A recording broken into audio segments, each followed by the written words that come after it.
Lucas capítulo 8 habla de la parábola del sembrador, lo cual es súper conocida, pero así como es conocida y sencilla, porque es muy sencilla, nos ayuda a nosotros en la iglesia a tener mucho discernimiento de cómo se deben hacer las cosas, especialmente cuando evangelizamos, cuando queremos evangelizar a otros que no conocen al Señor. Esta parábola nos ayuda muchísimo a entender, ¿sí?, por qué algunos aceptan y por qué algunos rechazan, ¿verdad? Cosa que a veces nos deja perplejos. Y que acá en Lucas está separado del contexto, como lo muestra Mateo, pero aparentemente es lo que perturbaba a Juan el Bautista, porque en Mateo está pegado, Mateo 13, que es donde habla de la parábola, con la inquietud de Juan el Bautista de ver que el Señor realmente no tenía tanto éxito, entre comillas. Algo pasaba, la gente lo rechazaba. Y parece que los apóstoles comienzan a dudar también. ¿Qué pasa? ¿Cómo este no es el Mesías que viene acá a dar, que todos estábamos esperando, a poner el mundo patas para arriba, digamos así? ¿Cuánta gente lo está rechazando? ¿Qué está pasando? Y esta es la explicación que da el Señor. Pero acá en Lucas dice así, verso 8, capítulo 8, verso 4. Juntándose una gran multitud, los que de cada ciudad venían a él, les dijo por parábola: el sembrador salió a sembrar su semilla, y mientras sembraba, una parte cayó junto al camino y fue hollada, pisoteada, y las aves del cielo la comieron. Otra parte cayó sobre la piedra y nacida se secó, porque no tenía humedad. Otra parte cayó entre espinos, y los espinos que nacieron juntamente con ella la ahogaron. Y otra parte cayó en buena tierra, y nació y llevó fruto a 100 por uno. Hablando estas cosas, decía a gran voz: el que tiene oídos para oír, oiga.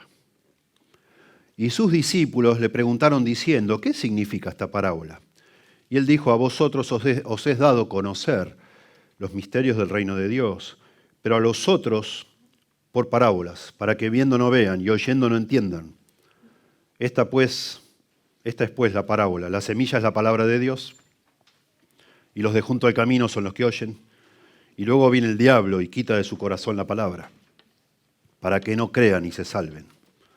Los de sobre la piedra son los que habían oído, reciben la palabra con gozo, pero estos no tienen raíces, creen por algún tiempo, y en el tiempo de la prueba se apartan.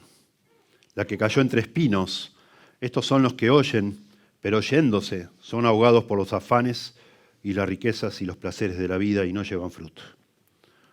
Mas la que cayó en buena tierra, estos son los que con corazón bueno y recto retienen la palabra oída y dan fruto con perseverancia. Una de las preocupaciones principales que paralizan a los cristianos a la hora de compartir el Evangelio con extraños es el miedo a fallar, el miedo a equivocarse o a no saber qué decir, ¿no? Tomamos como algo personal que una persona a la que le estamos compartiendo el Evangelio rechace lo que le estamos diciendo. Y eso nos asusta bastante, ¿verdad? Que alguien de pronto se enoje o, no sé, nos responda de manera no agradable, ¿no? Sentimos ese rechazo como si fuera una muestra de enojo contra nosotros. Y no es el caso. No es. Por supuesto que duele mucho ver una persona que rechaza el amor de Dios, no a nosotros, al amor de Dios, a la obra de Dios, a la gracia de Dios, que se manifestó en el Evangelio, se manifiesta, ¿no?, en el sacrificio de Cristo. Y si somos personas sensibles, con compasión, bueno, hasta capaz que nos ponemos a llorar frente a una persona que rechaza, porque es realmente muy triste. Pero es muy interesante ver en la Biblia que el Señor mismo fue rechazado, Jesús mismo fue rechazado. Pero Él no lo tomó como algo personal. En ningún momento vemos a Jesús con su ego herido, como decimos hoy, de ninguna forma. Al contrario, el Señor lloró por las personas que lo rechazaban, pero pensando en su futuro espiritual, ¿no?, en su condición espiritual. De hecho, cuando Jesús llora sobre Jerusalén, llora por eso, porque es rechazado. el Evangelio. Él es el Mesías y su propia nación lo está rechazando. A lo suyo vino y los suyos no lo recibieron, dice. Pero no era un tema de ego, no era un tema de que él fuera exalzado, no, para nada. No lo tomó así. No estaría mal que nos preguntemos, ¿falló Jesús cuando evangelizó? Y no, Jesús nunca falló. Él dice allá en Juan 17, al Padre le dice, la obra que me diste que hiciera, la hice. Todos los que me diste, acá los tengo todos conmigo. Nunca falló el Señor. Sin embargo, el joven rico le dio la espalda. ¿Sí? Varios, los religiosos, varios de ellos no quisieron creer, ¿no? Pero el Señor no falló. Y nosotros tenemos que pensar, porque tenemos miedo a fallar, pero no se trata de eso. Se trata de hacer lo que tenemos que hacer porque, en primer lugar, motivados por la obediencia a Dios, Él nos pide compartir el Evangelio. Y en segundo lugar, por amor a las personas. Lo cierto es que no sabemos qué va a pasar cuando uno le habla a una persona. No sabemos. Acá, no sé, no es el caso ahora en un sermón, pero si pudiéramos hacer una especie de compartir, seguramente alguno de nosotros la primera vez, la segunda o la tercera que nos hablaron rechazamos. Y acá estamos, ¿verdad? El Señor obró. Y qué hermoso es cuando nosotros hacemos lo que hacemos porque el Señor nos dice, no si nos va a ir bien o nos va a ir mal o si tenemos o no resultados. El punto no son las estrategias que usemos, la habilidad o el entrenamiento que podamos haber recibido. El punto es hacer lo que Dios nos pide y dejar que Dios haga lo que quiera, ¿verdad? Está bueno entender cómo son las cosas. Y esta parábola nos ayuda, porque esta parábola pone el énfasis en los corazones de las personas. Ahí está la clave, en el corazón. No en si vos te equivocaste, si dijiste algo bien, lo dijiste mal, te olvidaste un punto hoy, no le dije tal cosa. No es eso, no debemos mortificarnos por eso. La razón por la que una persona acepta o no acepta el Evangelio, o lo acepta solo por un tiempo, es el corazón de cada persona. Eso nos enseña Jesús. Eso le enseña Jesús a sus discípulos y eventualmente también para que le llegue la explicación a Juan el Bautista, que estaba medio confundido con esto. Pero nos enseña a nosotros también, ¿no? Tenemos que tener comprensión espiritual, teológica, para hacer las cosas como se debe y no dejarnos convencer por personas que no piensan bíblicamente, que están todo el tiempo escribiendo y elaborando estrategias para ser pertinentes. Ellos así hablan, para que la gente nos escuche. La gente de hoy en día está distinta que antes. No aguantan un mensaje, no sé, de cierta cantidad de minutos. Tiene que hacerlo cada vez más cortito, porque es así el posmodernismo, etcétera. Y hacen todo el hincapié, digamos así, en la forma que comunicamos, cuando el hincapié debe estar puesto en los corazones a los que estamos hablando. Esa es la clave, ¿no? Y eso es lo que nos enseña acá. Es muy interesante cómo la Biblia enfatiza el corazón de los seres humanos. Y lo que dice sobre el corazón de los seres humanos no es muy lindo para meditar, digamos. Nuestro corazón no está bueno. O sea, el corazón es el centro de nuestra vida, el concepto bíblico, es como la torre de control, digamos así, que hace que hagamos, pensemos y digamos lo que decimos, ¿no? Sobre toda cosa guardada, dice Salomón, guarda tu corazón, porque de él mana la vida, ¿verdad? En Proverbios 4:23. Jesús dice, de la abundancia del corazón habla la boca, Mateo 12:34. Dice Jesús, de lo que sale de la boca, del corazón sale, y esto contamina al hombre, porque del corazón salen los malos pensamientos, los homicidios, los adulterios, las fornicaciones, los hurtos, los falsos testimonios, las blasfemias, el rechazo de Dios, la burla, la indiferencia.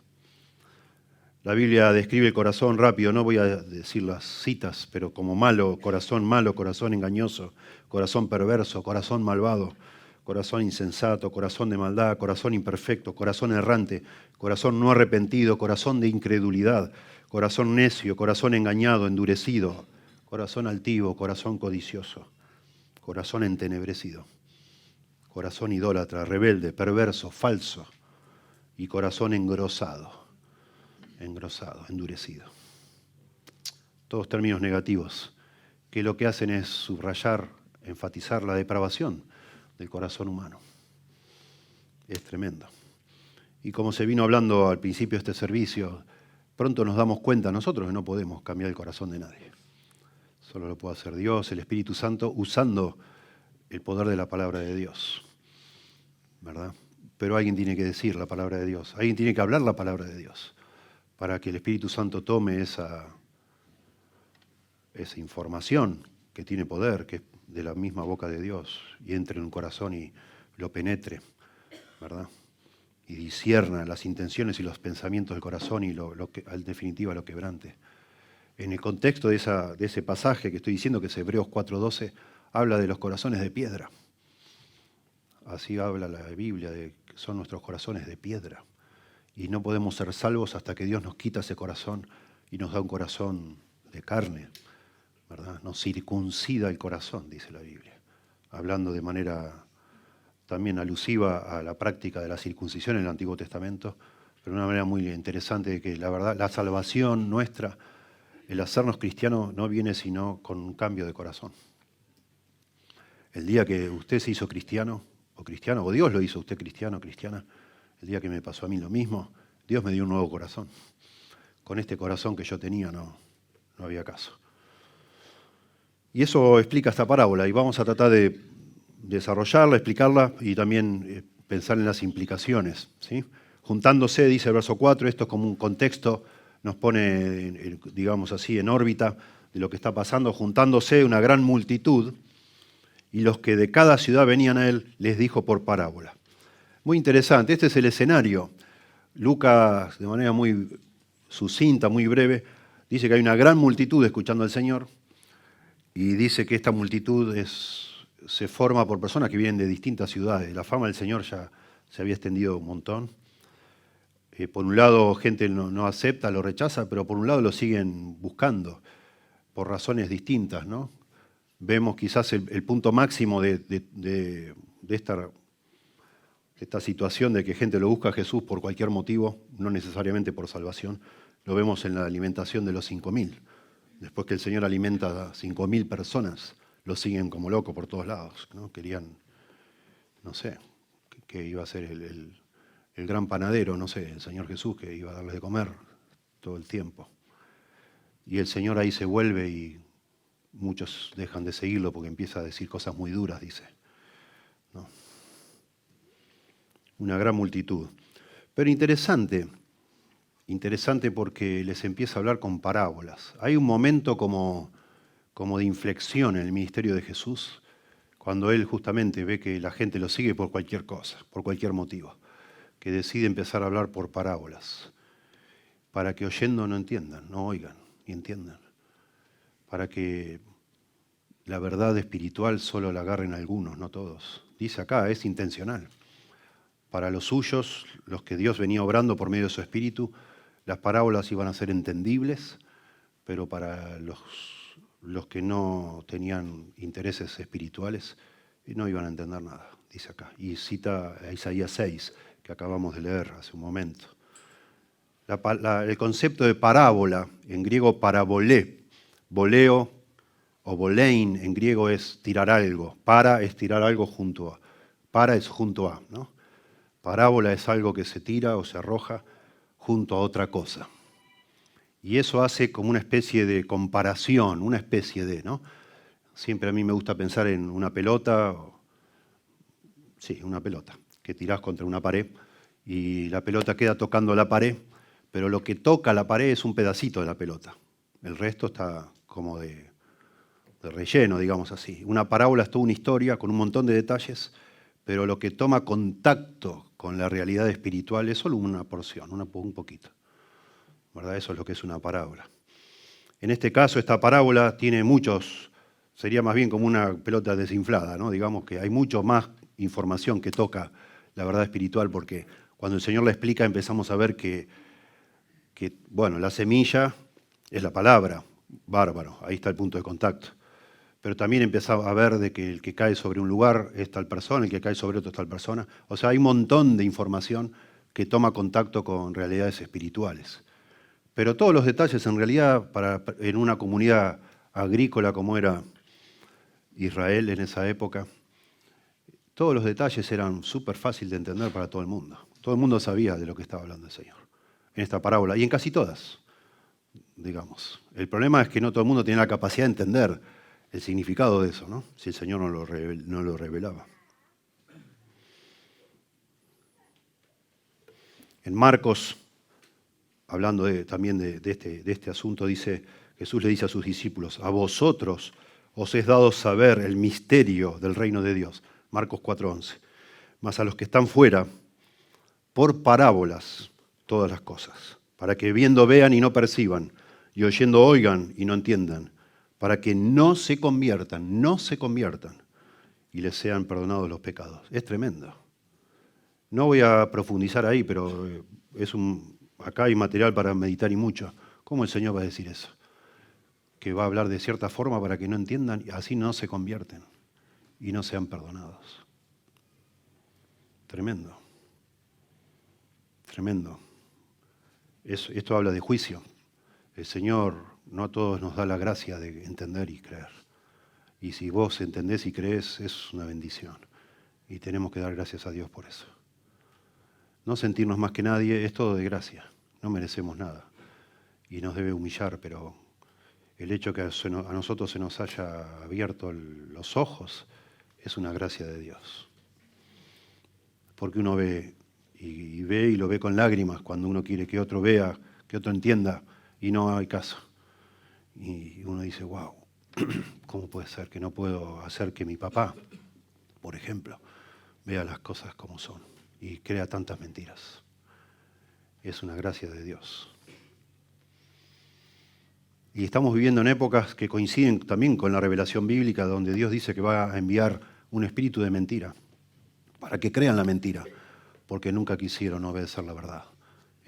También es un castigo. Y estamos viendo cómo la mentira es tremendo. La mentira. Mentira alevosa, digamos, frontal, evidente. Pero la gente quiere creer esa mentira. Impresionante. Es un castigo. La parábola del verso 5 comienza, dice: el sembrador salió a sembrar su semilla.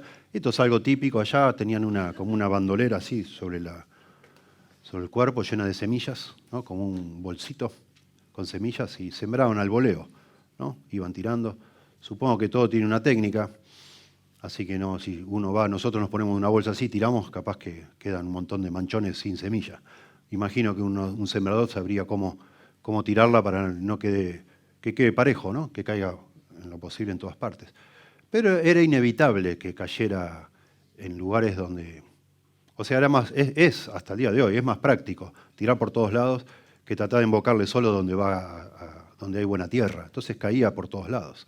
Caía en caminos, dice acá en primer lugar, caía sobre rocas o caía entre espinos, ¿verdad? Mientras sembraba, dice, una parte cayó junto al camino. Y son caminos que se hacían en medio, tratemos de imaginar, no había alambrados en esa época, no estaba inventado el proceso para hacer que el alambre no se oxide, ¿no? Ni sé si había alambre, pero no creo. Pero estaba todo abierto y había caminos intencionales, lo más angosto posible para aprovechar toda la tierra, pero eran caminos que de tanto pasar la gente, pasaban los sembradores, por supuesto para sembrar todo, pero también eran caminos abiertos para que una persona se moviera de un lado al otro, y de tanto caminar, la tierra quedaba dura como una piedra, ¿verdad? Y ahí no podía penetrar ninguna semilla para crecer, ¿verdad? Entonces una parte cae en un camino así. Otra parte, dice acá, cayó sobre la piedra. Bueno, la que cae sobre el camino dice que alguna parte de esa semilla, otra vez vienen los caminantes y la pisotean. Y ya la dañan y mayormente la comen los pájaros, porque está ahí. Los pájaros vienen y se la llevan. Otra parte dice: la semilla cayó sobre la piedra sólida. No es que estaba la piedra ahí, que el sembrador veía que estaba tirando semilla arriba de una piedra. No, porque después cuando explica parece que crece un poquito la planta y después se seca. Lo más probable es que haya piedras, porque así es esa zona, debajo de la tierra, pero tierra muy finita, ¿verdad? Cuando pasan el arado, porque usaban arado, ciertas piedras las encontraban y las quitaban, pero ciertas piedras no las puedes quitar, ni vale la pena. Ahí estaban, ¿no? Debajo de la tierra, como una fina capa de tierra que no tenía suficiente humedad ni nutrientes para que crezca una planta. Otra parte dice cayó entre los espinos. Usa un término, acanta en griego, espinos, que es un término muy general. Se usa también para describir la corona de espinas que tenía Jesús. Pero se refiere a malezas de todo tipo, ¿no? Ortigas, cardos, no sé, en nuestro contexto acá, todo tipo de malezas que terminan ahogando, ¿no?, a la semilla. Tengo yo una experiencia, no sé si es el mejor ejemplo que puedo dar, pero sin querer yo una vez, cansado, me compré un aparatito para sacar ortigas en mi campito, y era una cosa, es una cosa interminable. Estaba muy lindo, los agarraba de abajo y los sacaba. Tenía una montaña al final del día, pero no los podía terminar de combatir. Compré un producto que se llama defoliante selectivo. Me compré una máquina para fumigar, fumigué, y asombrosamente no solo dejó de crecer cardos, sino que se me llenó de pasto precioso. Yo no podía entender, como si hubiera yo sembrado pasto, nunca sembré pasto. ¿Qué es lo que hice? Saqué todo lo que competía con el pasto, y el pasto creció precioso. Ese es el punto acá. Hay tierras donde hay tantas cosas distintas, digamos, tantas otras semillas, tantas otras plantas que compiten con la semilla de la palabra de Dios y la ahogan. Eso es lo que está diciendo el Señor, ¿no? Las malas hierbas, como decimos, crecen más rápido que las plantas buenas y bloquean al final. Le bloquean la luz, le sacan los nutrientes, bloquean el sol y les consumen el agua, no sé. Y entonces lo que vale la pena no crece. Los espinos, en general, la palabra está en general, todo tipo de defoliante que yo compraba, de hoja ancha, dice, se llama, ¿no? Todo tipo de otras plantas que no las querés, ahí crecen y ahogan el pasto, o lo que sí querés, que la semilla buena. Y otra parte, finalmente, dice Jesús, cayó en buena tierra y nació y llevó fruto a 100 por 1. Muy interesante cuando Marcos cuenta esta parábola y Mateo también, dan distintas proporciones. No toda la tierra es buena, no toda la tierra produce lo mismo, ¿no? Acá nuestra comunidad en Lobos es bastante buena la tierra, pero no es la mejor del país. La mejor del país está en Arrecifes, en Pergamino. Ahí tira la gente y sale mucho más. Y en otros lugares está peor que Lobos. Lobos ya está más o menos en el medio. O sea, cada tierra, según la composición que tiene, es más fértil o menos fértil. Y eso lo explican mejor. Bueno, decidieron registrarlo Mateo y Marcos. Acá Lucas solo dice a 100 por 1, lo cual es un montón. Imagínate, vos tirás una semilla y después lo que te crece te da 100 semillas. Es un montón. Negocio redondo. Bueno, hasta ahí, digamos así, los datos, la información que la mayoría de la gente que vive ahí entendería y sabría de memoria, ¿no? Seguramente. Y entonces, versículo 8b dice, hablando estas cosas, decía a gran voz el Señor Jesús, el que tiene oídos para oír, oiga. Esto referido a este asunto de que no todos iban a entender esta forma de enseñar de Jesús. Algunos dicen, no, Jesús era un maestro, un genio, sí lo era, porque mirá cómo hacía las parábolas. En realidad las parábolas no eran para que la gente entendiera con más claridad, como acabamos de mencionar, sino para que algunos no entendieran nada, o le den otro significado, vaya a saber. Y sus discípulos le preguntaron, después que el Señor le dice, acá estamos hablando, acá hay una multitud presente, y le dice, el que tenga oídos para oír, que oiga. Pero no le explica a toda la multitud. Noten que le explica a los discípulos. Dice, y sus discípulos le preguntaron diciendo, ¿qué significa esta parábola? Y él dijo, a vosotros, los discípulos, os es dado conocer los misterios del reino de Dios, pero a los otros, los que están lejos, por parábolas, para que viendo no vean y oyendo no entiendan. Y entonces le dice a los discípulos, esta pues es pues la parábola, la semilla es la palabra de Dios. La semilla es la palabra de Dios. Qué interesante y qué precioso, qué vívido es para nosotros pensar en la palabra de Dios como una semilla. Como recién mencionábamos a los niños, usando allá Isaías 55, que ahí habla más como de una lluvia. Pero qué interesante. A mí me parece precioso. A mí me estimula mucho pensar en la Biblia, en la predicación de la palabra, como una semilla. Porque las semillas son portadoras de vida, pero una semilla, a lo mejor vos la guardás por años, porque te olvidaste que la habías comprado y la sembrás y sale. Y sale. Hace no tantos años salió una noticia de que habían encontrado arqueólogos semillas de hace miles de años atrás y probaron a ver qué pasaba. Y no todas, pero muchas germinaron. ¿Y sí, no es asombroso? Es tremendo. Bueno, la analogía a eso apunta. La palabra de Dios tiene un poder inherente dentro de ella, en sí misma, de dar vida. Cuando uno predica la palabra de Dios, y no es una cosa inventada por uno, sino realmente es la palabra de Dios, eso es como poner en cada corazón de ustedes una semilla. Cuando vos compartís el Evangelio, cuando invitás a tu casa personas y en un momento decís, me gustaría contarles algo, por favor. Esto que les voy a decir es lo que más amo y yo quiero que lo entiendan y lo escuchen. Eso está sobre mi corazón y por favor escúchenme. Ustedes saben que yo voy a una iglesia, pero les quiero decir esto. Esto es lo que importa, no es ir a una iglesia. Es Jesús y lo que hizo Jesús. Y explican el Evangelio de la manera más completa y precisa que puedan, pero no necesita ser demasiado largo, ¿no? Y usted está sembrando una semilla en el corazón de una persona. Y eso puede dar fruto. Y eso es lo que nos enseña esta parábola. Y otras partes de la Biblia, ¿verdad? Es muy lindo allá en Pedro, cuando dice que nosotros, 1 Pedro capítulo 1, verso 23, siendo renacidos, dice Pedro, no de simiente corruptible, la palabra simiente es la palabra semilla, no de simiente corruptible, no una simiente que se pudre, sino de incorruptible, por la palabra de Dios que vive y permanece para siempre. Santiago habla de la palabra implantada, también pensando como una semilla.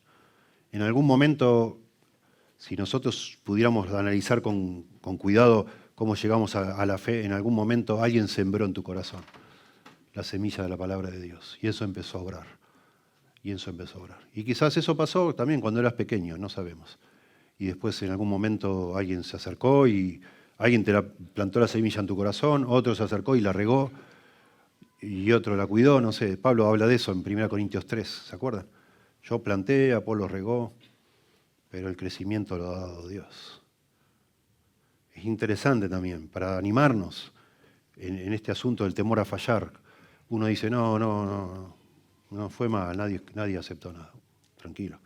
A lo mejor vos sos solo un eslabón en esa cadena que está cuidando y de alguna manera haciendo las cosas necesarias para que esa semilla algún día Dios la haga crecer, ¿verdad? Los que predicamos el Evangelio, y todos los creyentes deben predicar el Evangelio, como vemos en el libro de Hechos, lo que hacemos es ir a esparcir semillas a todos lados y dejar tranquilo la obra que la haga Dios, ¿sí? Es un éxito cuando nosotros salimos y esparcimos la semilla, ese es el éxito, punto. El resultado en ningún momento se nos pide que nosotros lo controlemos. Éxito es obedecer y hacer lo que tenemos que hacer. Fracaso es quedarnos en casa y no salir a ningún lado, ni hablarle a nadie, estar rodeado de personas y no decir nada con nadie. Uno no sabe. Éxito es hacer lo que Dios nos manda y esparcir la semilla. Y Dios ocupa del resultado. El mismo Dios que dice a estos no le hablemos, o hablemosle para que no entiendan. O sea, Dios sabe. Dios quisiera, dice Pedro, 2 Pedro, que todo el mundo venga a su conocimiento, pero Él sabe que no todo el mundo lo va a hacer. Jesús mismo dijo, ancho es el camino que conduce a la perdición, ¿no? Dios ya sabe, Dios no está frustrado, nadie, no va a haber ni uno más ni uno menos en el cielo de los que Dios quiera que se salven. Él los va a hacer, pero nos quiere usar a nosotros, sencillamente compartiendo el Evangelio, explicándolos la información del Evangelio, de la palabra. ¿Sí? La fe es por la palabra de Dios, ¿sí? La fe viene por la palabra de Dios, eso es lo que dice. ¿Cómo irán si no hay nadie que les predique? Dice Pablo en Romanos 10, ¿no? Bueno, la tierra, nos explica el Señor, la palabra es la semilla, la tierra es el corazón de las personas. ¿Sí? Entonces, en primer lugar, acá vemos, hay cuatro tipos de tierra, se nos muestra. En primer lugar, La primera tierra, que es la de junto al camino, representa a las personas que están endurecidas. ¿Sí? Hay personas que están endurecidas, no cabe duda de eso. Hay personas a las cuales vamos a hablar que están endurecidas, pero también acá hay esperanza. Yo estuve endurecido en algún momento, yo me burlé. Yo pensé que eran todos unos farsantes, unos interesados por el dinero. Yo me burlé de mis compañeros. Yo fui así también. Y el apóstol Pablo es el mejor ejemplo. Él fue un asesino de cristianos y el Señor lo transformó. Imagínense. Dios puede cambiar. Su palabra tiene ese poder. ¿Sí? ¿Se acuerdan la historia de Thorpe? Thorpe fue un joven en Inglaterra, en Bristol, que se burlaba mucho de la predicación de George Whitefield, perdón. George Whitefield era visco de un ojo, tenía un ojo torcido. Y algunos se burlaban de él, decían el doctor Visco. El hombre era un predicador muy conocido en Inglaterra en la época de Wesley, los años 1700. Este Thorpe tenía un grupo de amigos, de amigotes, era como el líder, le llamaba el Club de los Infernales, así le gustaba que lo llamen a ellos. Y estos se habían puesto intensos, estos muchachos, los seguían a Whitefield por todos lados donde él predicaba para burlarse de él. Y entonces estaba predicando Whitefield en un escenario y ellos de abajo gritaban, se burlaban, se mofaban.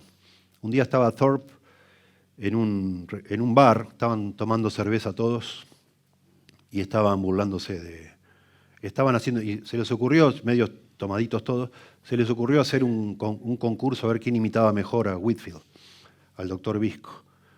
Y este muchacho Thorpe se subió a una mesa, todos tomando cerveza, imagínense, y agarró un sermón de Whitefield que se publicaban en folletitos, en papelitos, salían en el diario. Agarró uno y empezó a predicar, cruzó los ojos y empezó a leer el sermón. Y todos riéndose, imagínense, ¿no? En el contexto ese, y en la mitad empezó a llorar, Thorpe, arriba de esa mesa. Y se convirtió, leyendo el sermón. Y Thorpe, ustedes lo pueden buscar, y digo Thorpe porque es TH, ¿no? Para que después, si quieren, lo buscan. Está por todos lados en internet, la historia de él. Thorpe llegó a ser uno de los predicadores itinerantes del equipo de Whitefield. Y uno dice, ¿pero cómo puede ser? ¿Cómo puede ser este hombre en ese contexto, todos burlándose, todos medios tomaditos? No es el mejor lugar, ¿no? Digamos, no hay música de iglesia, no hay un organito sonando, nada que te preparado para que vos te emociones y te conviertas. Es que se puso a leer la palabra de Dios y la palabra lo quebrantó. Pero su corazón era duro. Digo esto solo para aclarar, ¿no? Tampoco por este contexto que estamos poniéndole a este sermón el temor a evangelizar. No tenemos, nosotros no somos quienes para decir, bueno, mirá cómo mira este, mirá qué grandote que es, mirá si le hablo y se enoja. Entonces, si a este no le hablo, a este sí le hablo, este es duro, yo lo conozco, siempre se está burlando. No sabemos. El punto es que hay personas que son duras. Lo sabremos después que hemos evangelizado, después que hemos tratado de sembrar la palabra, sabremos después si eso no es duro, pero de antemano no lo podemos saber. La palabra penetra cualquier corazón. Es como una espada de dos filos, dice. Y entonces dice el verso 12, hablando de estas personas endurecidas, los de junto al camino son los que oyen. Y luego viene el diablo y quita de su corazón la palabra para que no crean y se salven. Qué interesante. El detalle que da el Señor Jesús acá, el camino es un camino duro, como decíamos, todo aplastado, y ahí queda la palabra, y si no penetra y si no germina, el diablo la va a arrebatar. Qué interesante, qué triste, ¿no? Qué trágico, pero es así. Estas personas endurecidas, vaya a saber por qué y por cuánto tiempo, escuchan y después uno los ve a lo mejor 2 semanas después y no se acuerdan ni lo que les dijiste. No se acuerdan. Es asombroso. El diablo arrebata todo, saca todo o malentienden todo. No. Son personas que de pronto no saben de convicción de pecado, de arrepentimiento. Nunca han estado sensibles a las cosas de Dios. Ni piensan. Son indiferentes, digamos. Y a veces pensamos que esos son los ateos.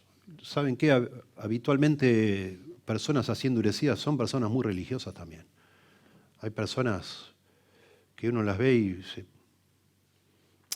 viven a lo mejor de una vida supersticiosa y están endurecidas al verdadero Dios. Tuve una charla esta semana que pasó con una persona linda, linda persona. Me da gusto charlar con esa persona. Hacía 20 años que no conversábamos. Me vino a ver, me vino a devolver un libro que le presté hace 20 años. Asombroso. Estaba impecable el libro. No sé si lo leyó o no lo leyó. Hablamos 2 horas. Bueno, hablamos. Yo escuché 2 horas. Pero es lindo, la verdad, agradable, muy agradable. Y en un momento le digo, perdón que te pregunte, ¿no? Pero hace 20 años te presté este libro y me lo venís a devolver ahora. Digo, ¿es realmente que querías devolverme el libro o querés hablar de cosas espirituales? ¿Estás necesitando algo? ¿Querés que hablemos? Me dice, no, te quería devolver el libro. Lo tenía en el auto para no olvidarme y lo tuve meses adentro del auto. Y al final dije, se lo voy a dar. ¿Pero no querés hablar de nada espiritual? Nada. Me dice, no, yo tengo en casa a la Virgen, me dice. Y yo no creo en la iglesia, yo no voy más a la iglesia, pero bueno, tengo a la Virgen y que me regalaron y todos los días la saludo. Así me dijo, todos los días la saludo. No, estoy bien, espiritualmente estoy bárbaro. Ok. Y seguimos viaje con otra cosa. Podría haberlo hablado, ¿no? La verdad, en ese caso, no sé, de pronto fallé en el sentido de insistir, pero no lo quise hacer. Pero qué interesante. Él saluda a la Virgen todos los días y está con eso alcanza. Esa persona está endurecida. No estaba, no sé, parecía por lo menos, capaz que hubiéramos podido continuar con el Evangelio, no lo sé. Pero hay personas, de nuevo, que parecen muy religiosas y en realidad están muy endurecidas. El orgullo nuestro nos endurece. La sensación de que nosotros podemos y sabemos, ¿no? Personas que no tienen, que es triste, pero son personas que no tienen vida espiritual, no tienen pensamientos profundos sobre Dios. No piensan, no se preguntan de dónde vengo, a dónde voy, qué estamos haciendo acá, ¿no? Y no tienen temor de Dios tampoco. No piensan que Dios los está viendo. No piensan que algún día se van a morir y van a estar frente a Dios. No piensan. Y son tan duros que no se dan ni cuenta de nada. Ni piensan en la muerte, nada. Tremendo. Bueno, el diablo igual se ve que no se queda tranquilo, el diablo, que sabe mucho porque es diablo, y ha estado toda la historia de la humanidad tentando personas, seres humanos, él conoce. A lo mejor una persona, no sea que le pase lo de Thorpe, que se le escape uno así, ¿no?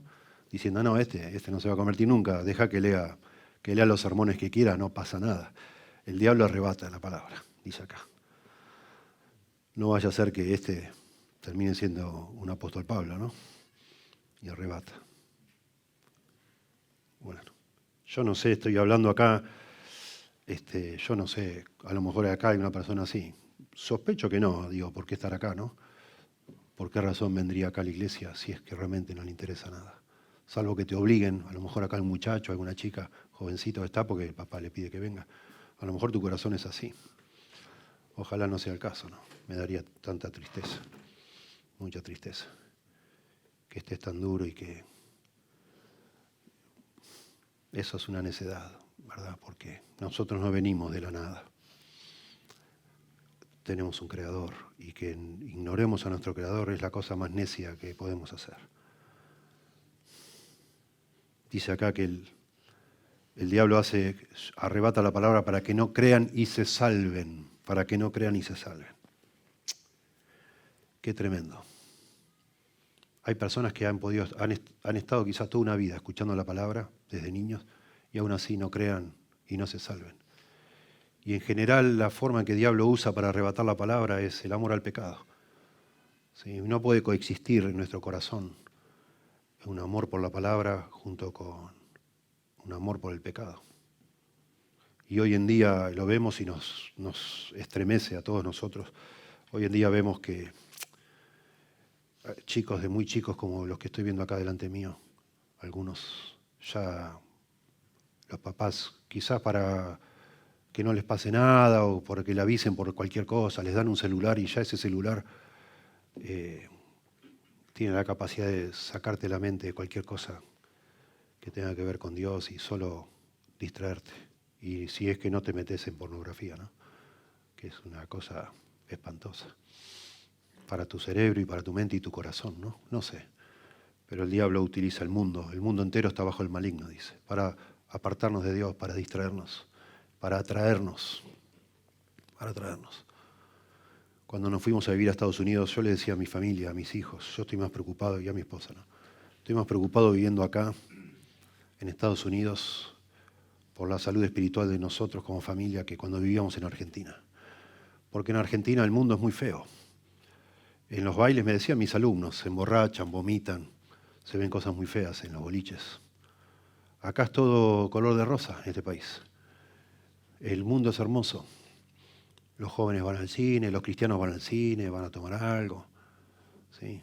Están de noviecitos, se dan besitos, todo, pero todo, como que todo limpio parece.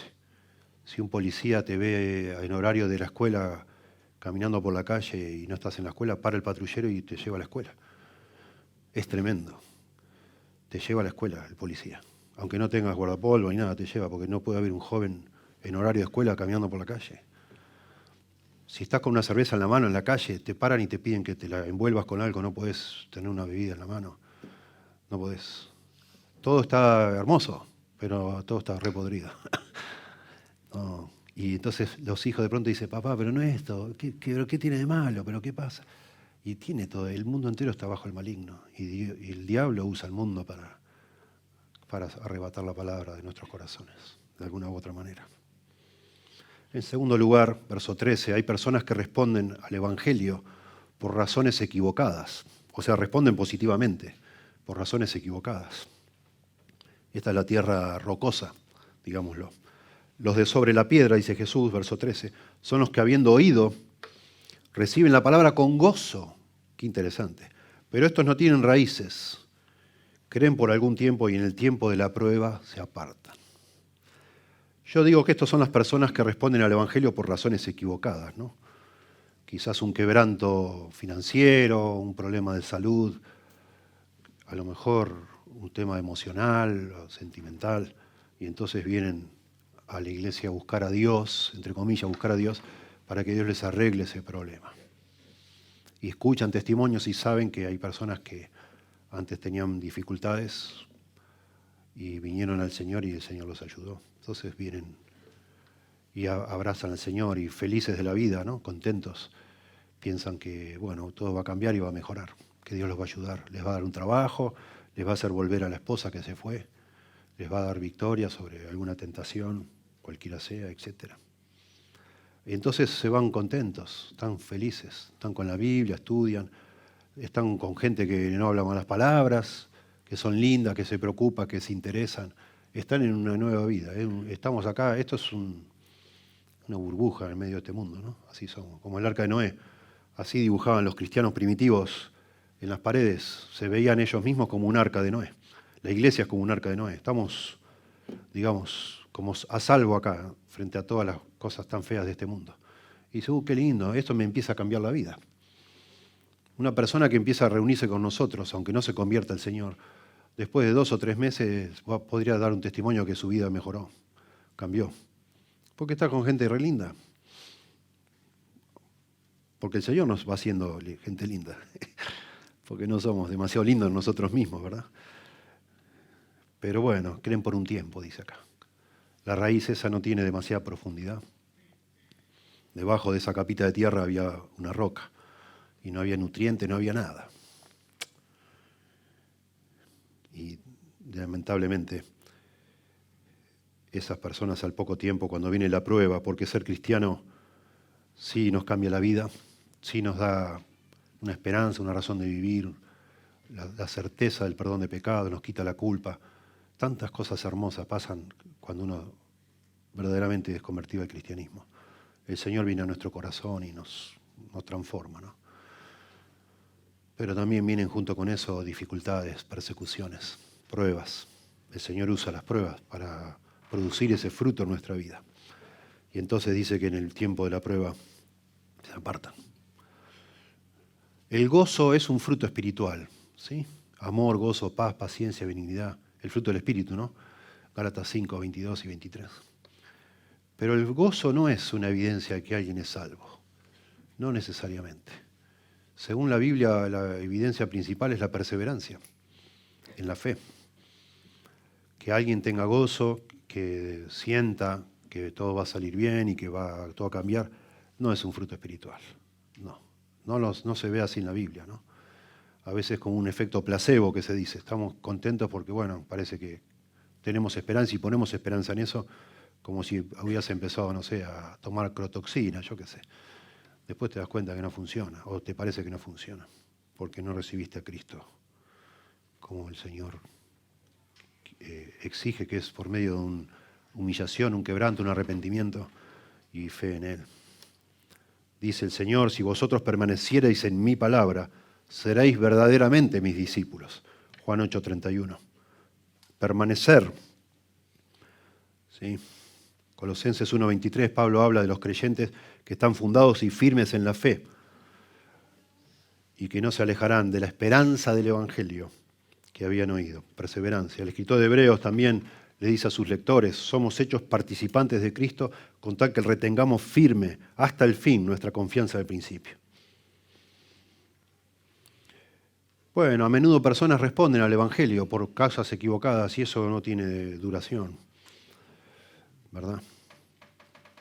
Digamos así, por motivos egoístas. Y es eso el gran problema de la apostasía en el mundo en que vivimos. Cuando las iglesias te prometen todo tipo de beneficios, pero no el perdón de pecados. Cuando uno busca al Señor y lo acepta el Señor, así se habla, aceptar al Señor, no para que te perdone pecados porque vos te ves un pecador, una pecadora perdida o perdido, sino por otro motivo. Bueno, eso no es fe salvadora. Y esa fe que no es salvadora no va a perseverar en el tiempo. Y por supuesto nosotros que no sabemos, porque uno no sabe, nosotros estamos contentos. Cuando una persona viene acá entre nosotros y solo esa persona de pronto sabe qué es lo que está buscando y abraza la predicación o el Evangelio con gozo, y bueno, nos ponemos todos contentos, ¿no? Qué lindo, bienvenido, qué lindo, gracias a Dios. Pero por eso esperamos tanto para bautizar a alguien o para que sea miembro de la iglesia, porque vamos a ver qué onda, ¿no? No con maldad, no nos creemos nada, el Espíritu va revelando, la verdad y el tiempo van siempre juntos, ¿no?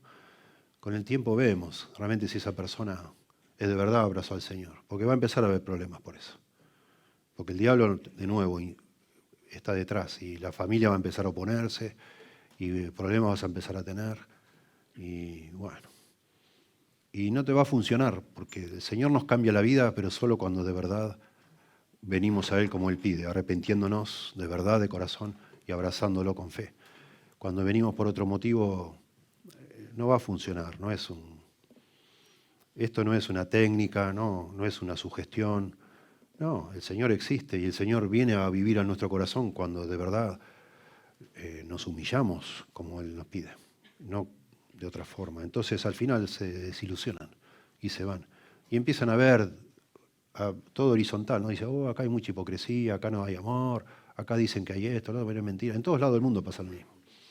En todas las iglesias que conozco así son los argumentos, ¿no? Empiezan a tener celos, envidias de otros, ¿sí? No están con los ojos puestos en Jesús, como debe ser, mirando las cosas de lo alto. Están acá en la tierra, esperando que se les dé, que se les visite, que se los atienda, que esto, lo otro. Empiezan a reclamar, y al final se van desilusionados. Y a lo mejor se van a otra iglesia, pero va a ser lo mismo en todos lados, porque el problema es que nunca realmente se entregaron a Cristo. No es verdadera fe salvadora. La verdadera fe salvadora resiste la prueba del tiempo y de las dificultades. ¿Sí? Nosotros nos entregamos a Dios, al Señor Jesucristo, no a una iglesia, no a un pastor, no a un grupo de hermanos que nos cayeron bien. Nos entregamos a Cristo y Cristo nunca nos va a defraudar. Y aunque estés en una iglesia, porque de pronto te mudaste y estás en una iglesia donde no está todo tan bien, aún así estás ahí, porque querés escuchar la palabra. Y aunque la palabra no sea demasiado diluida, bueno, peor es nada. Y ahí estás y perseverás. Porque el Señor nunca te falló, nunca te va a fallar. Eso es lo que hace un verdadero creyente, ¿verdad? Puede, como Pedro, quizás que negó 3 veces al Señor, pues podemos tener un momento de, como Pedro bajo la prueba, ¿no? Falló, 3 veces falló. Pero el Señor lo fortaleció y él se levantó y siguió adelante. Podemos tener bajones, ¿no? Como creyentes, claro que sí. Pero al final vamos a perseverar, porque el Señor está en nuestro corazón. Y Él nos va a traer, es una cosa irresistible. Si vos sos un hijo de Dios ya, el Señor te atrae, te conquista, digamos así. A pesar de que no recibas lo que tenías ganas de que te dé el Señor, ¿verdad? Como yo dije hoy, esto lo vemos claramente en la alimentación de los 5.000, que empezaron a seguir a Jesús por todos lados. El Señor se fue por un barco al otro lado del mar de Galilea y cuando llegó ya los que habían sido alimentados habían ido corriendo y ya estaban ahí esperándolo. Tremendo. Si vos lees ahí, es asombroso. Y el Señor empieza a hablar duro, ¿no? El que no come mi carne ni bebe mi sangre no puede ser mi discípulo. Y empieza a hablar en esos términos y la gente se va, se asusta y se va. Y Él lo mira a los discípulos y dice, ¿ustedes también se quieren ir? Váyanse. Y Pedro le dice, no, Señor, ¿a dónde iremos si solo tú tienes palabras de vida eterna? Un verdadero creyente, ¿verdad? Pobre Pedro, le tocó la más fea, ¿no? La tentación muy fuerte, el mismo diablo habrá estado ahí, pero él cantó el gallo después que lo negó 3 veces y dice la palabra y lloró amargamente, lloró amargamente. Y Jesús le advirtió en Lucas 22, he aquí Pedro, Satanás os ha pedido para zarandearos, pero yo he orado por ti para que tu fe no falte y una vez vuelto, confirmes a tus hermanos. El Señor le avisa que va a traicionar y que también se va a arrepentir y que va a volver y que su experiencia va a ayudar para confirmarnos a los demás hasta el día de hoy, que no somos perfectos. A veces tenemos caídas, bajones, ¿verdad? Tropiezos, deslices, como tuvo Pedro. Primera Juan dice 2:19, habla de estos que creen por un tiempo y después se apartan. Salieron de nosotros, pero no eran de nosotros. Porque si hubiesen sido de nosotros, habrían permanecido con nosotros, pero salieron para que se manifieste que no todos son de nosotros. Y acá está hablando de personas en el contexto que niegan que Jesucristo es Dios. O sea, ya estamos hablando de gente frontalmente en contra de Cristo, ¿verdad? Son gente que algún día creyó, le llamamos apóstatas, y después se alejaron, ¿no? El Señor desarrolla esto en Mateo 13, en la parábola del trigo y la cizaña. No todos los que estamos dentro de una iglesia somos convertidos. Algunos no, que creyeron por un tiempo y después ya no. Dejaron de creer. O sea, nunca creyeron de la manera que salva, ¿no? Que es la fe que siempre persevera. Hermanos míos, dice Santiago, tened por sumo gozo cuando os halléis en diversas pruebas, sabiendo que la prueba de vuestra fe produce paciencia. Mas tenga la paciencia su obra completa para que seáis perfectos y cabales, sin que os falte cosa alguna. Santiago está diciendo que ser probados es una bendición. Es una bendición, sea por enfermedades, sea por problemas económicos, sea por oposición familiar, etc. Las pruebas para un creyente son una bendición. Dios las usa. Y los creyentes en Dios, que de verdad hemos venido, porque en definitiva convertirnos es sujetarnos, someternos, ponernos bajo la autoridad de Dios. Eso es convertirse.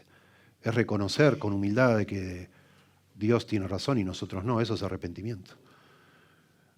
Bueno, en definitiva, cuando somos verdaderos creyentes y nos vienen las pruebas, un creyente verdadero confía en Dios. Dice, bueno, Dios sabrá. Dios sabrá. Yo no es que vine a Dios para que Dios me conceda mis deseos, vine a Dios para que Él sea el Dios de mi vida, el Señor de mi vida. Él sabe lo que hace, yo confío en Él. Yo no le voy a decir a Dios lo que tiene que hacer. Ni lo voy a usar a Dios. Dios no se deja usar. Hermanos míos, no os engañáis, dice Pablo. Dios no puede ser burlado. Todo lo que el hombre sembrar, eso también segará. Sí, nosotros no podemos usar a Dios como a veces nos gustaría en nuestra humana egoísmo y dureza, ¿no?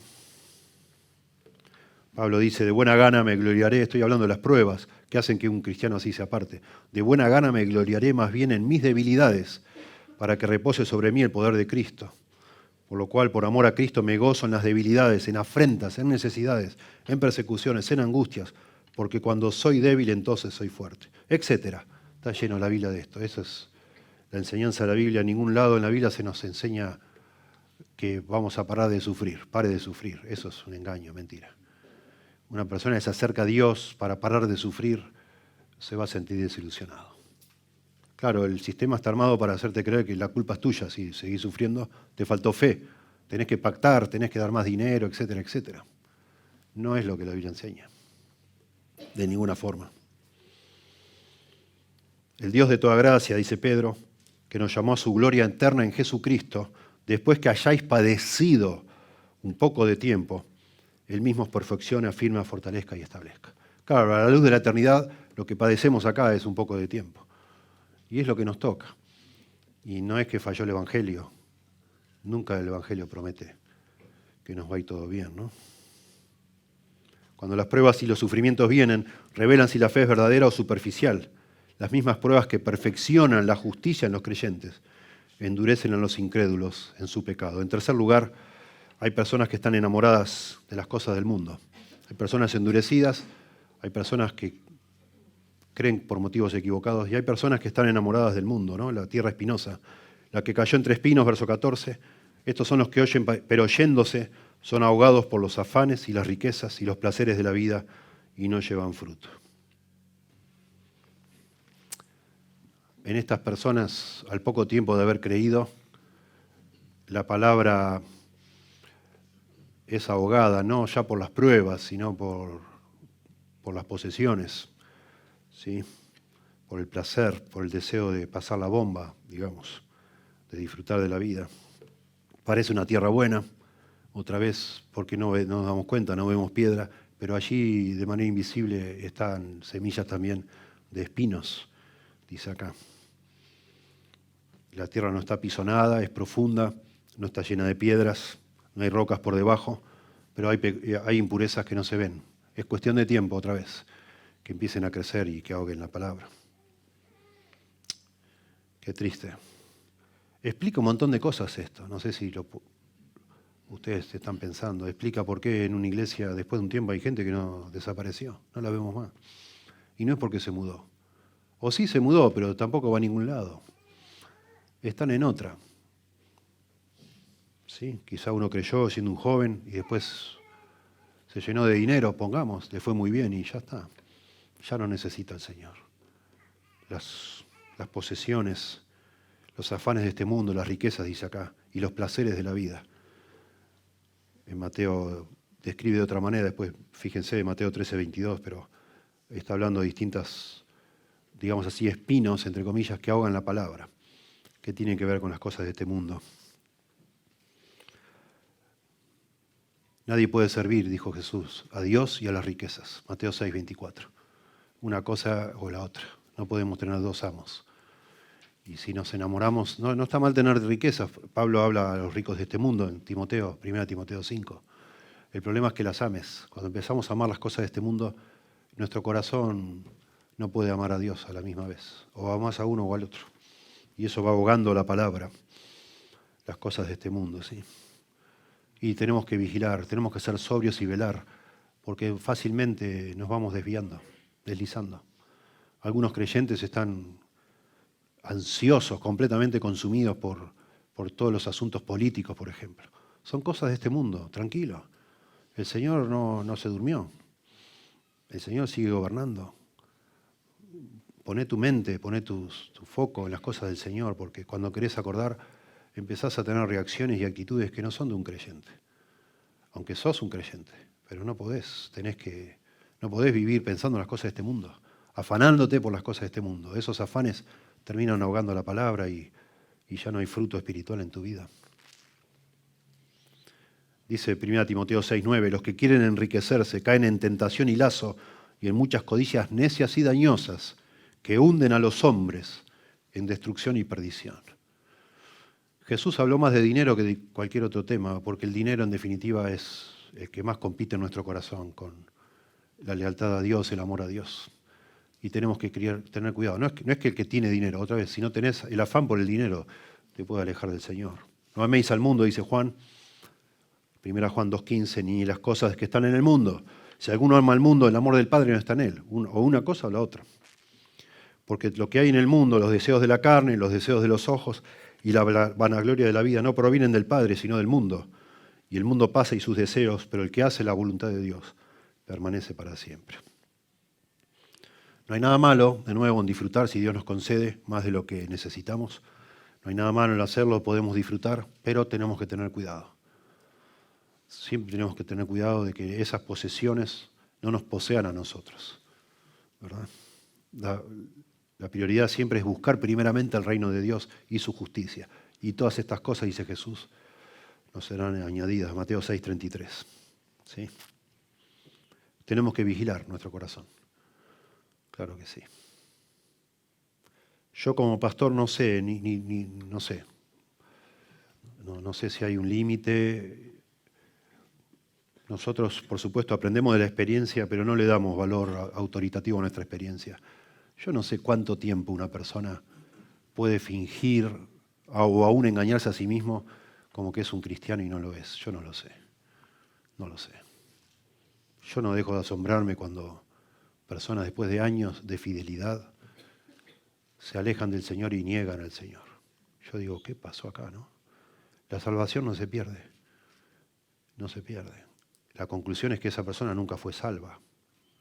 Pero estuvo sirviendo al Señor 20 años, 25 años, 30 años. Digo, wow, ¿qué pasó acá, no? ¿Cómo puede ser que ahora se enamoró de las cosas del mundo? O se destapa que tenía una doble vida, tenía un amante por ahí, o varios amantes, o qué sé yo qué, una vida escandalosa, y era un farsante. Digo, pero ¿cómo puede ser? Tanto tiempo, ¿no? Bueno, la parábola del trigo y la cizaña nos exhorta a dejar que el Señor decida. Nosotros no somos quién. En el tiempo de la siega, cuando vengan los ángeles, ahí se sabrá. Ahí se sabrá. Pero realmente asusta de pensar. Claro que sí. Y nos debe hacer sobrios para cuidar nuestro corazón y no dar nada por hecho.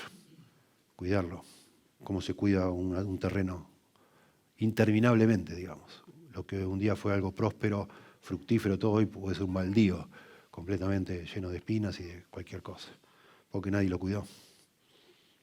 ¿Verdad? Y en cuarto lugar, dice acá, hay personas, verso 15, cuyo corazón está preparado para creer en el Evangelio. La tierra buena, más la que cayó en buena tierra, estos son los de corazón, los que con corazón bueno y recto retienen la palabra oída y dan fruto con perseverancia. 8:15. Noten, con perseverancia. De nuevo el aspecto de permanecer, ¿no? Si leemos así, da la impresión, sin conocer el resto de la Biblia, que hay gente buena y gente mala. Acá dice los que con corazón bueno y recto retienen la palabra oída. No se trata de nuestra bondad, no hay justo ni un uno, no hay quien entienda, no hay quien busque a Dios. Todos se desviaron, aún se hicieron necios, dice allá en Romanos 3. El punto es, un corazón preparado es un corazón en el cual Dios ha venido obrando. Ha venido obrando, sí. De maneras que nosotros ni entendemos. Yo fui ateo hasta los 17 años y el Señor me convirtió, pero me doy cuenta que el Señor, que preparó obras antes de fundar el mundo para que uno anduviese de antemano, que nos escogió desde antes de la fundación del mundo. Me doy cuenta que Dios puso en mi corazón un temor a las cosas de Él.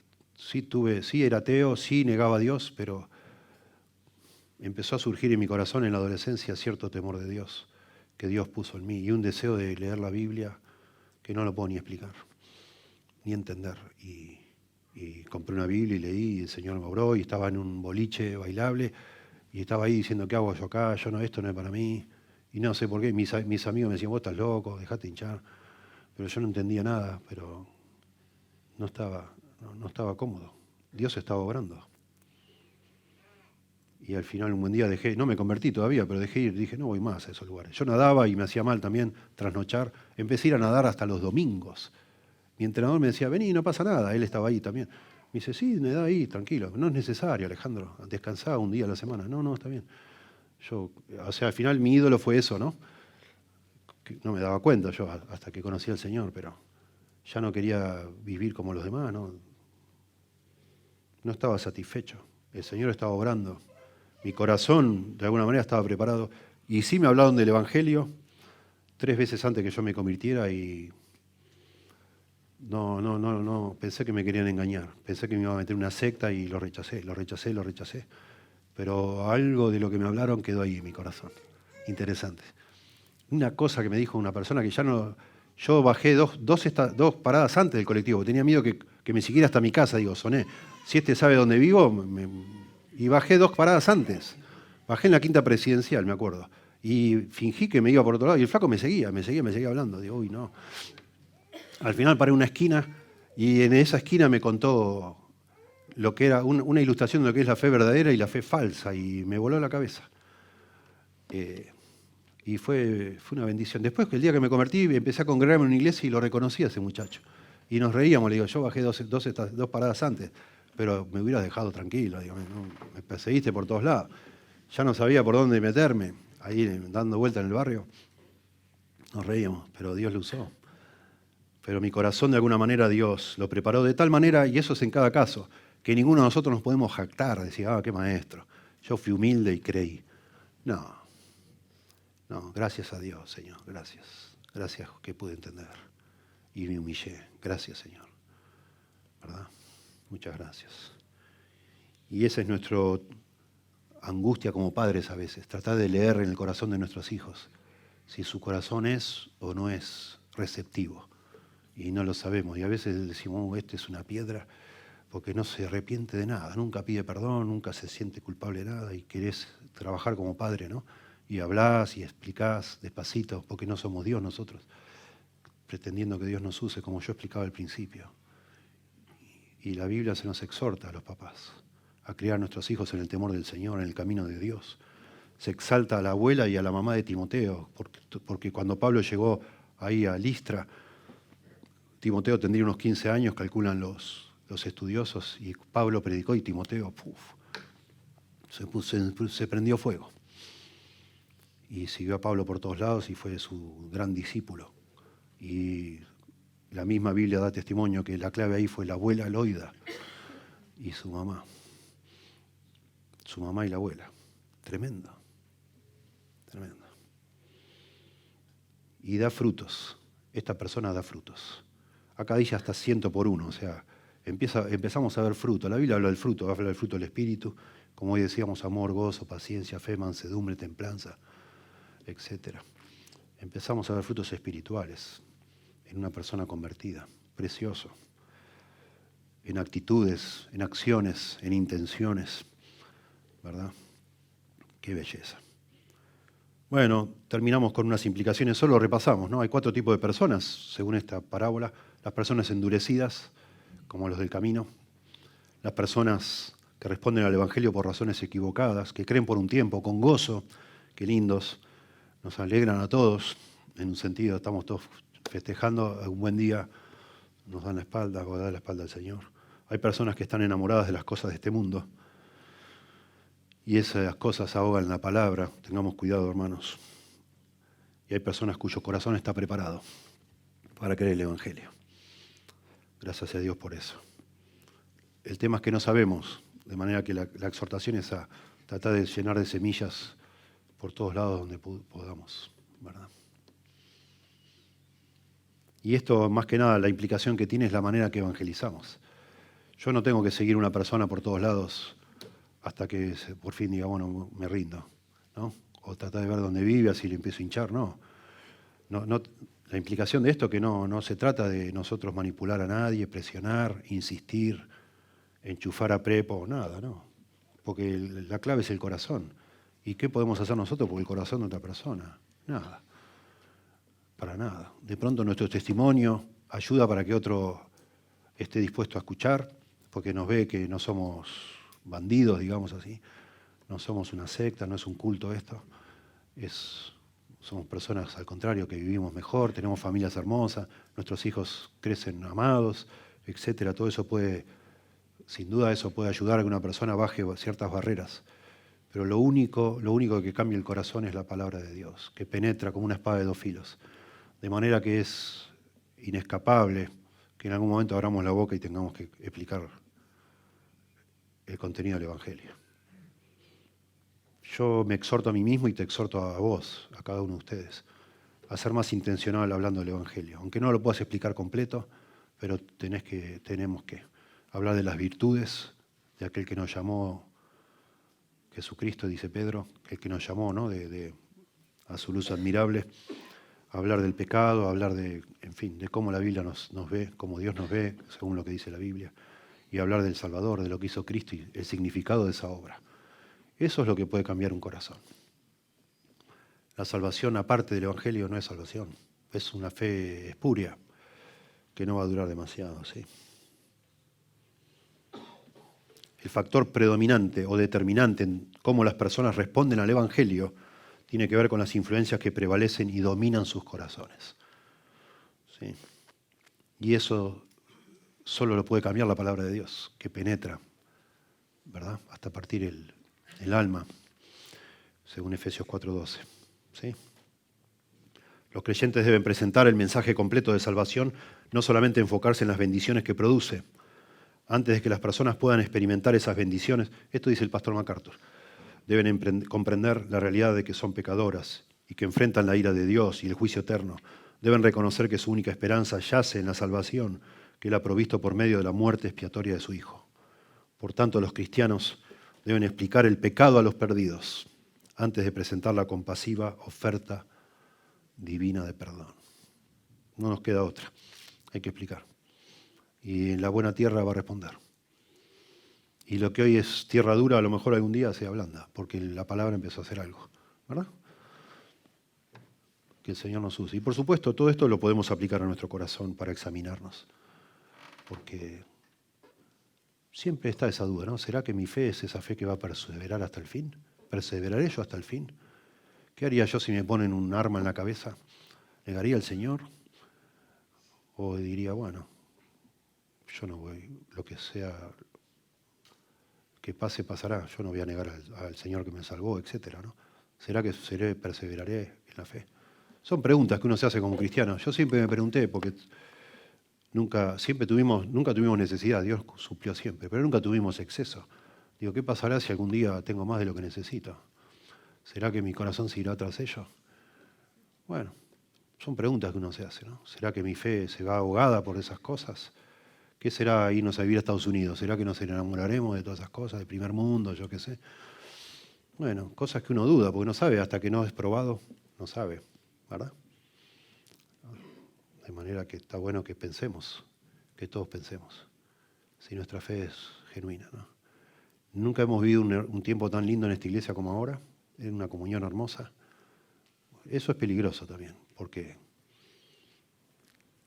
digo, para ser parte de esta cosa tan linda que está pasando acá, de pronto uno hace concesiones y se amolda, lo que sea. Pero ¿qué pasaría, no? Si te mudás a otro lado y te congregas en una iglesia que a gata son 5 cada domingo? ¿Seguiría yendo cada domingo por el Señor nomás? Se pregunta uno, ¿verdad? Y está bien que lo hagamos. ¿Cómo es la fe tuya?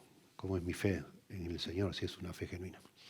Te damos gracias, Señor, por tu palabra. Es hermoso pensar en ella tiene vida, y cuando la oímos produce vida en nuestro corazón, Señor. Oramos para que tu Espíritu Santo nos redarguya y para evaluar de la manera más precisa que podamos nuestra salud espiritual, pero también, Señor, para ser sembradores.